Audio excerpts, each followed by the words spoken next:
Pemirsa, aksi penurunan penumpang transportasi yang merupakan wisatawan di Airport Bali harus disikapi serius dan ditindak dengan sanksi tegas oleh pemerintah daerah melalui dinas terkaitnya.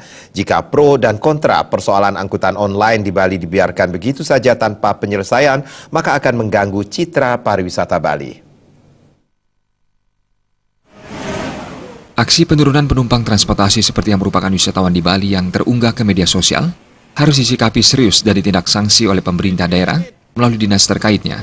Menyikapi hal tersebut, pelaku pariwisata Ide Bagus Surakusuma mengatakan, persaingan transportasi online seperti Uber dan Grab terhadap angkutan konvensional muncul secara wajar akibat modernisasi perkembangan teknologi informasi, namun yang perlu ditindak adalah siapa yang berhak, wajar dan berwenang memiliki izin untuk mengangkut para penumpang.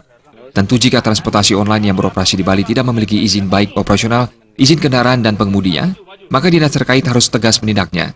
Jangan sampai persoalan angkutan di Bali merusak citra pariwisata Bali sendiri, di mana aksi anarkis penurunan paksa penumpang atau wisatawan dari kendaraan yang mereka tumpangi menimbulkan citra negatif dan persoalan baru. Jika pro dan kontra antara transportasi online dan konvensional di Bali dibiarkan begitu saja dan ketidakpuasan mereka diungkapkan dengan seringnya berdemo, hal ini otomatis akan menambah kerugian pariwisata Bali ke depan. Kalau sampai terjadi penurunan penumpang seperti begitu dan merugikan wisatawan kayak begitu, sungguhnya ini yang harus dievaluasi secara tegas oleh pemerintah.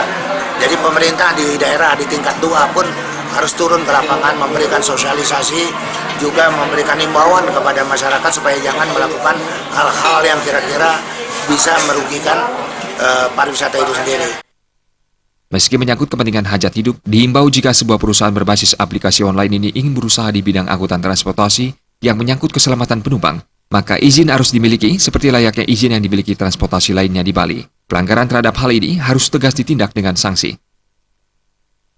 Kalau mereka ingin berusaha di bidang transportasi yang menyangkut masalah keselamatan penumpang, mereka harus berizin seperti yang lain-lainnya. Dan ini harus diterapkan secepat mungkin, dan kalau ada yang membangkang terus akhirnya menimbulkan kerugian-kerugian yang kita tidak inginkan, itu harus ditindak tegas. Indra Wijaya